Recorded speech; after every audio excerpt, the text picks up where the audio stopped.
അപ്പൊ നമ്മുടെ മുത്താര കൊണ്ടുള്ള വട്ടയപ്പം നല്ല സെറ്റ് ആയിട്ടുണ്ട് കേട്ടോ. ഇത് കണ്ടോ നമുക്കിത് ഇങ്ങനെ ഞാൻ ഇതിന്റെ സൈഡ് ഒന്ന് ഇതാക്കി വെച്ചായിരുന്നു കേട്ടോ. ഞാൻ തണുക്കാൻ വെച്ച, പക്ഷെ എനിക്ക് തണുക്കാനുള്ള ക്ഷമയില്ലായിരുന്നു. എന്താണെങ്കിലും നമുക്ക് ഇതൊന്ന് ഡീമോൾഡ് ചെയ്തെടുക്കാം. നമുക്ക് കേക്കൊക്കെ മുറിക്കും പോലെ മുറിക്കാം. നല്ല സോഫ്റ്റ് ആട്ടോ. പിള്ളേർക്കൊക്കെ ആണേലും പുഴുങ്ങി കൊടുക്കാം. പിന്നെ ഇച്ചിരി ഷുഗർ ഉള്ളവർക്കൊക്കെ ആണേലും കഴിക്കാലോ. ഇത് കണ്ടോ നല്ല സോഫ്റ്റ് ആട്ടോ. ഇത് കണ്ടോ നല്ല സോഫ്റ്റ്, നല്ല പതുപതാന്നിരിക്കുന്ന സാധനമാണ്. ഇതുണ്ട്, എനിക്ക് ഭയങ്കര ഇഷ്ടമായിട്ടോ, ഭയങ്കര ഇഷ്ടമായി. നല്ല പതുപതാന്നിരിക്കുന്നേ.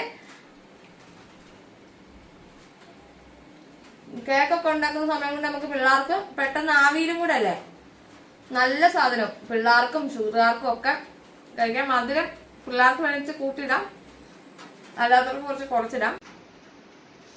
അപ്പൊ എനിക്ക് ഭയങ്കര സന്തോഷമാണ് കേട്ടോ. നമ്മുടെ റാഗിപ്പൊടിയും കൊണ്ട് നമ്മൾ ഉണ്ടാക്കിയ നമ്മുടെ സ്വന്തം വട്ടയപ്പം. ഇനി ആർക്കെങ്കിലും വട്ടയപ്പം തിന്നണമെന്ന് തോന്നി അപ്പം ഉണ്ടാക്കാലോ. അപ്പൊ മുത്താറിപ്പൊടി വേണ്ടവര് വിളിച്ചോട്ടോ. ബൈ.